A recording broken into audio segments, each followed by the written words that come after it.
পৃথিবীর জমিনে মানুষ সৃষ্টি করলেন।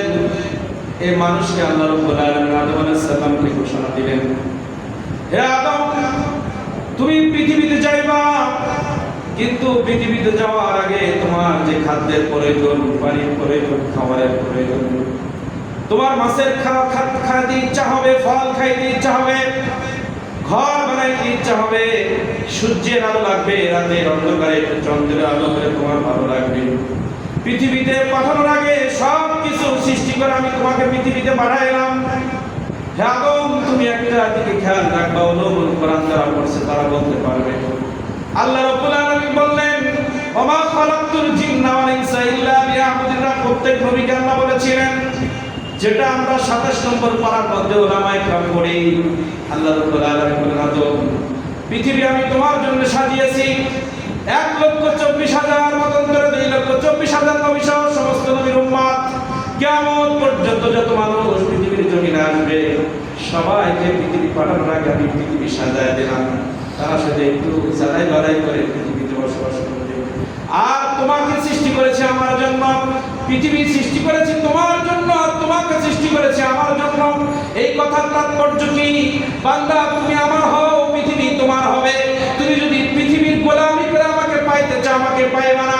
তুমি আমার গোলামি করবা, পৃথিবী তোমার পিছনে ছুটবে। আর যদি আমাকে বাদ দিয়ে তুমি পৃথিবীর গোলামি করো, তুমি দুনিয়া পাইবা, আখিরাত হারাই ফেলবা। প্রত্যেক নবী এই কাজটি করে গিয়েছেন। আর প্রত্যেক নবী তার কওমকে দাওয়াত দিয়েছেন, তোমরা আল্লাহর গোলামি করো, আর আমি নবী আমার ইত্তেবা করো, তাহলে তোমরা আখিরাতে নাজাত পাইবা, দুনিয়ায় মুক্তি পাইবা। সেই ধারাবাহিকভাবে আমার নবী মুহাম্মদুর রাসূলুল্লাহ সাল্লাল্লাহু আলাইহি ওয়াসাল্লাম 12 রবিউল আউয়াল দুনিয়ায় তাশরীফ আনলেন। মহান আল্লাহ রাব্বুল আলামিন ঘোষণা দিলেন, তোমরা যদি আমি আল্লাহ আমাকে মহব্বত করতে চাও, আমার ভালোবাসা পাইতে চাও, আমি বড় মহব্বত করে তোমাদেরকে সৃষ্টি করেছি। আমি আল্লাহ আমার ভালোবাসা যদি তোমরা চাও, আমার ভালোবাসা যদি তোমরা অর্জন করতে চাও, আপনাদের কাছে প্রশ্ন করি, আল্লাহর ভালোবাসা আমরা চাই না? বলেন, এখানে এমন কোন মানুষ নাই যে শ্রেণীর মানুষ কেউ বলবেন আল্লাহর ভালোবাসা আমরা চাই না। সবাই যেভাবে হোক, আউলিয়া কেরামের দরবারে গিয়ে হোক, মসজিদে এসে হোক, মাদ্রাসায় গিয়ে হোক, সবার একটা উদ্দেশ্য আল্লাহকে খুশি করা। তাকে আল্লাহকে খুশি করা। আল্লাহ যদি আমাকে ভালোবাসে, আল্লাহ যদি ভালো না বাসে, পৃথিবী দুনিয়াদারি করে আমার কোনো লাভ নাই, জাহান্নাম অপেক্ষা করছে। সেই আল্লাহ রাব্বুল আলামিন আমার নবীকে পাঠানোর পরে এই পৃথিবীর জমিনের মানুষগুলোকে ঘোষণা দিয়ে বললেন, আমার নবী আসছে, আমার নবী যতদিন দুনিয়ায় থাকবে, দুনিয়াতে চলে যাবে, কিয়ামত পর্যন্ত তোমরা যদি আমি আল্লাহ আমার ভালোবাসা চাও, তোমাদের প্রত্যেকটা নিঃশ্বাসে নিঃশ্বাসে, কদমে কদমে, ব্যবসা বাণিজ্যে, সংসারে, চাকরির মধ্যে, দুনিয়াদারির প্রত্যেকটা পদক্ষেপে আমার নবী যদি না থাকে, আমার ভালোবাসা পাইবে না। আমার ভালোবাসাকে পাইতে গেলে কি করতে হবে? আমার নবীকে খুশি করো, আমি আল্লাহ খুশি হয়ে যাব। তুমি নামাজ পড়ো, নামাজের মধ্যে আমি আমার নবী যদি না থাকে, ওই নামাজ গ্রহণ হবে না। তুমি সংসার করবা, তোমার পরিবারের মধ্যে আমার নবীর সুন্নাহ না থাকলে তোমার এই সংসার হবে জাহান্নামী। তুমি যে কাজ করবা সেখানে আমার নবীর জিকির লাগবে। এজন্য আল্লাহ রাব্বুল আলামিন বললেন, কুল ইন কুনতুম তুহিব্বুনাল্লাহ ফাত্তাবিউনি ইউহিব্বুকুমুল্লাহ। আমি আল্লাহ রাব্বুল আলামিন আমার ভালোবাসা তোমরা যদি অর্জন করতে চাও, ফাত্তাবিউনি, আমার নবীর প্রেম, আমার নবীর সুন্নতের ইত্তেবা ছাড়া আমি আল্লাহ তোমাদেরকে ভালোবাসবো না। আমার নবীকে খুশি যদি না করো, আমি ভালোবাসবো না।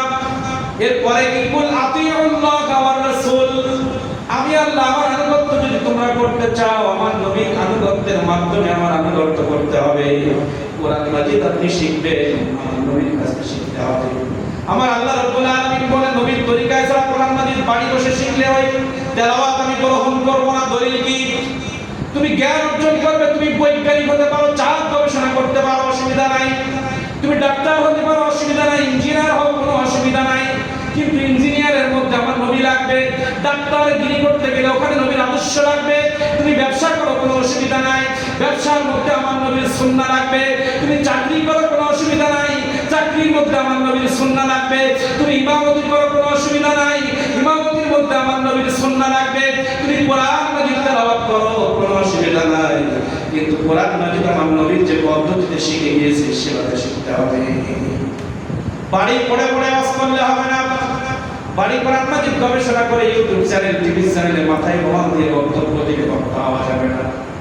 আল্লাহ রাব্বুল আলামিন বললেন, লাকাদ মান্নাল্লাহু আলাল মুমিনিনা ইয বা'আথা ফীহিম রাসূলাম মিন আনফুসিহিম ইয়াতলু আলাইহিম আয়াতিহি ওয়া ইউযাক্কিহিম ওয়া ইউআল্লিমুহুমুল কিতাবা ওয়াল হিকমা।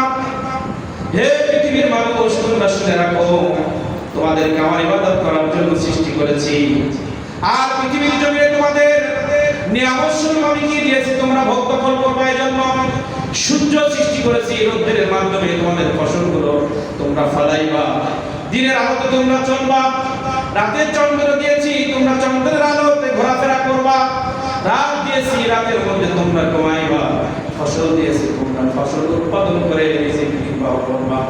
সব কিছু আমি তোমাদের দিয়েছি, সমুদ্র, পাহাড়, পর্বত সব কিছু দিয়েছি, কিন্তু কোথাও আল্লাহ বলে নাই আমি সমুদ্র দিয়ে তোমাদের উপকার করেছি, সূর্য দিয়ে উপকার করেছি, চন্দ্র দিয়ে উপকার করেছি, পাহাড় দিয়ে উপকার করেছি। পাহাড়ের কাজ হচ্ছে পৃথিবীর ভারসাম্য রক্ষা করা, সমুদ্রের কাজ হচ্ছে পৃথিবীর বিভিন্ন জায়গায় নদী নালার পানিগুলো সেখানে যাবে যাতে মানুষ ক্ষতিগ্রস্ত না হয়। এগুলো মানুষের জন্য আমি সৃষ্টি করেছি, কিন্তু কোথাও আমি বলি না আমি তোমাদের অনুগ্রহ করেছি, দয়া করেছি, কিন্তু এমন একজন ব্যক্তি, এমন একজন নবীকে তোমাদের মধ্যে পাঠিয়েছি যে নবীকে দিয়ে আমি তোমাদের বড় উপকার করেছি। এই কথার তাৎপর্য কি একটু চিন্তা করেন।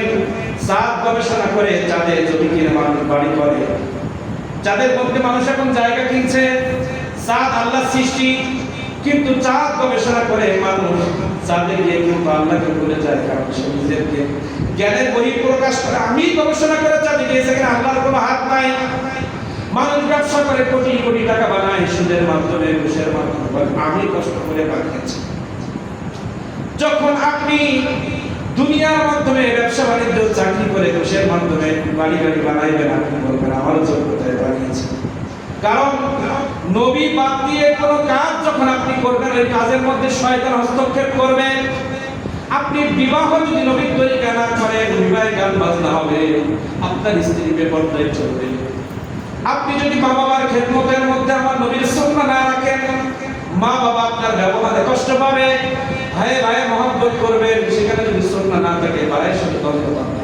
এজন্য পৃথিবীর কোন নিয়ামত দিয়ে আমি তোমাদেরকে উপকার করি নাই, কিন্তু আমার নবীকে দিয়ে উপকার করেছি। মানে আমার নবীর ইত্তেবা তুমি যখন করবা, তুমি ঘুষ খাইতে পারবে না, তুমি চাঁদ গবেষণা করে আমাকে ভুলতে পারবে না, কারণ আমার নবী বলবে ওই চাঁদের মালিক আমার আল্লাহ। সুবহানাল্লাহ, চাঁদের মালিক কে? কিন্তু রাসূল বাদ দিয়ে যদি মনে করো আমি বিজ্ঞানী হয়ে গেছি, তাহলে সেখানে শয়তান হস্তক্ষেপ করবে। তোর কেন করেছি সেটাই প্রচার কর। আর নবীর কাছে এসে যদি বলো হুজুর আমি একটু চাঁদ গবেষণা করব, আমার নবী আগেই বলে দিবে এই চাঁদ কিন্তু আল্লাহর সৃষ্টি। চাঁদ কিসের? তুমি ব্যবসা করবা, নবীর কাছে এসে যদি ব্যবসা শিখো, আমার নবীজি বলবে খবরদার ভেজাল দিও না। চাকরি করবা, খবরদার ঘুষ খেও না। বিবাহ করবা, খবরদার বিবাহের ভিতরে গান বাজনা না হয়। তোমার স্ত্রীকে অবশ্যই পর্দায় রাখবা, কিন্তু আমার নবীর কাছে যদি না আসে শয়তান বলবে একটু সুন্দর করে সাজায় বাইরে বের করো। এজন্য আল্লাহ বললেন পৃথিবীর কোনো কিছু দিয়ে আমি তোমার উপকার করি নাই, কিন্তু একটা নিয়ামত তোমাকে দিয়েছি, যে নিয়ামত দিয়ে আমি তোমার বড় উপকার করেছি, তিনি হচ্ছে মুহাম্মাদুর রাসূলুল্লাহ সাল্লাল্লাহু আলাইহি ওয়াসাল্লাম। এই নবীকে দিয়ে আমাদের বড় উপকার করেছে। নবীর মহব্বত ছাড়া, ইত্তেবা ছাড়া আল্লাহ আমাদের ইবাদত গ্রহণ করবে না। এজন্য সাইড দিয়ে কিছু কথা বলছি আমার নবীর পজিশন জানার জন্য। কি জানার জন্য? আমার নবীর ইত্তেবা কেন করব, এজন্য দলিল ভিত্তিক কিছু আলোচনা করছি। আল্লাহ তাআলা বলেন তুমি তেলাওয়াত করবা, লাকাদ মান্নাল্লাহু আলাল মুমিনিনা ইয বা'আথা ফীহিম রাসূলা। আমি তোমাদের কাছে একজন নবী মুহাম্মদুর রাসূলুল্লাহকে প্রেরণ করেছি, ইয়াতলু আলাইহিম তোমাদের কাছে তেলাওয়াত করবে, আয়াতিহি ওয়া ইউযাক্কিহিম, যাক্কিহিম মানে পবিত্র, ওয়াল হিকমা মানে বিজ্ঞান শিখাবে। হিকমা মানে বিজ্ঞান। তুমি বিজ্ঞানী হও, আমার নবীর কাছ থেকে বিজ্ঞান হও। তুমি ডাক্তার হও, আমার নবীর পরামর্শ নিয়ে ডাক্তার হও। ইয়াতলু মানে কোরআন মাজিদ তেলাওয়াত না, ইয়াতলু মানে নিদর্শন। আমি আল্লাহ কাবা শরীফ সৃষ্টি করেছি, সূর্য নক্ষত্র সৃষ্টি করেছি, পৃথিবীতে যত নিয়ামত সৃষ্টি করেছি, সব নিয়ামতের বর্ণনা তেলাওয়াতের মাধ্যমে তোমাদের কাছে আমার নবী শোনাইবে। আল্লাহ সৃষ্টির প্রত্যেকটা জিনিস আমার নবীর কাছ থেকে শিক্ষা অর্জন করতে বলেছেন কে? আল্লাহ। আপনি মাদ্রাসায় পড়বেন, ইউনিভার্সিটিতে পড়বেন, কার কাছে যাবেন? ইয়াতলু আলাইহি, এখানে কোরআন মাজিদ না, আল্লাহ নিদর্শন বর্ণনা করার কথা বলা হয়েছে। আল্লাহ রাব্বুল আলামিনের নিদর্শনের মধ্যে মসজিদ আছে, মাদ্রাসা আছে, কাবা শরীফ আছে, সূর্য আছে, চন্দ্র আছে, কোরআন মাজিদ আছে, কোরআন নবীর সুন্নাহ আছে। আল্লাহ রাব্বুল আলামিন পৃথিবীতে যা কিছু সৃষ্টি করেছে সব এক একটা নিদর্শন। প্রত্যেকটা নিদর্শন সম্পর্কে কোরআন মাজিদে সংক্ষিপ্ত টাচ দেওয়া আছে। তাহলে আপনি আমি যা কিছু করব, নামাজ পড়ব, নবীর কাছে শিখবে। রাখা তো নবী না, আমার নবীজি বলে গিয়েছেন, আদম আলাইহিস সালাম দুনিয়ায় শরীয়ত নিয়ে আসছিলেন। আদম আলাইহিস সালাম মাজারে ঘুমাচ্ছে, তার কিতাব নিয়ে মাজারে চলে গেছে। মুসা আলাইহিস সালাম দুনিয়া আসছে, তার শরীয়ত নিয়ে তিনি মাজারের মধ্যে ঘুমাচ্ছে। প্রত্যেক নবী দুনিয়া থেকে চলে গেছে, তার কিতাব নিয়ে তিনি চলে গেছে, তার কিতাবে কোন আমল আর পৃথিবীতে নাই। কিন্তু আমার নবীকে এমন নবী করে পাঠিয়েছি, তিনি দুনিয়া থেকে যাবেন, কিন্তু তার মুজিজা, তার শরিয়াত, তার সুন্নাহ কিয়ামত পর্যন্ত পৃথিবীতে থাকবে। আর এই শরিয়াত, এই সুন্নাহের পথ তোমাদেরকে দেখাবে আল উলামা ওয়া রাসূলুল আম্বিয়া। আল্লাহ রাব্বুল আলামিনের হাবিব মুহাম্মদ রাসূলুল্লাহ বলেছেন, আমি এমন একজন নবী, আমি পৃথিবী থেকে পর্দার আড়াল হব, কিন্তু অন্য নবী যেমন তাদের কিতাব শরিয়াত নিয়ে মাজারে গিয়েছে, আমি মাজারে যাব ঠিক, কিন্তু আমার 63 বছর জিন্দেগি কিয়ামত পর্যন্ত পৃথিবীতে থাকবে। সুবহানাল্লাহ। আর এই 63 বছর জীবনে প্রত্যেকটি বিষয় তোমাদেরকে শিক্ষা দিবে আল উলামা ওয়া রাসূলুল আম্বিয়া। আর এই উলামা ওয়া রাসূলুল আম্বিয়া সর্বোচ্চ মাকামে আছে হক্কানি আউলিয়া کرام।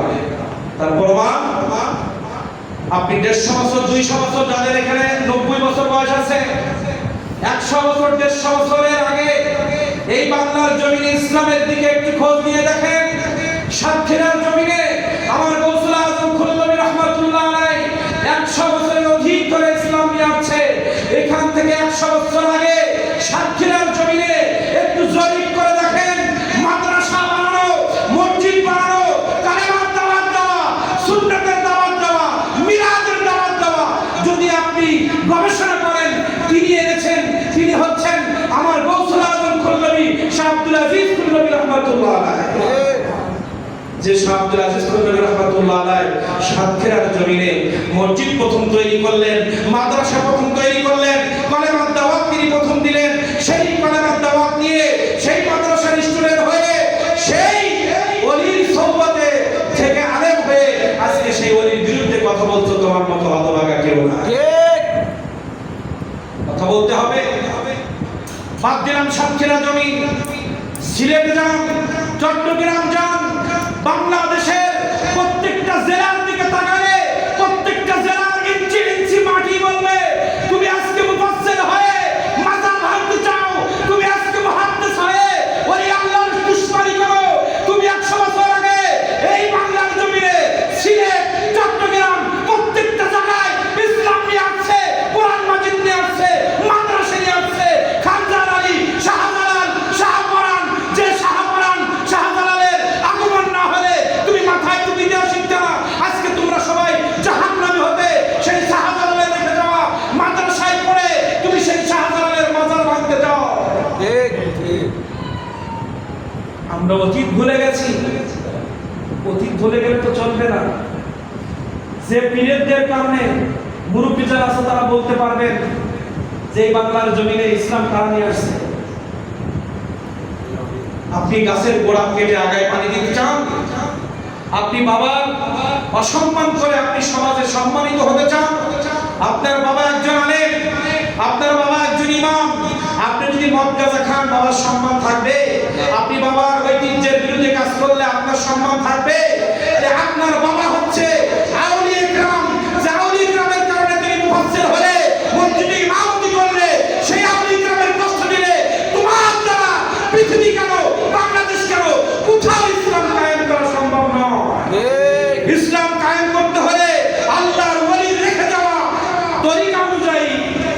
দাওয়াতের কাজ করতে হবে, তাহলে ইসলাম জিন্দা হবে।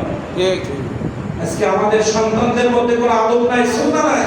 এত বয়ান, এত তাফসীরুল কোরআন মাহফিল, আমাদের সন্তানরা গাজা বন্ধ করে না, আমাদের সন্তানরা মায়ের হাত গায়ে হাত তুলতে দ্বিধাবোধ করে না।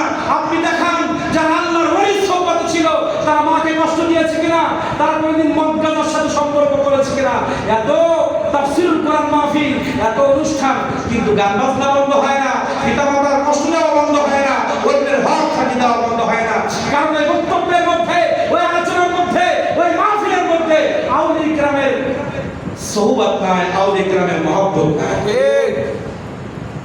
কিছু কথা বললাম, এগুলো এখন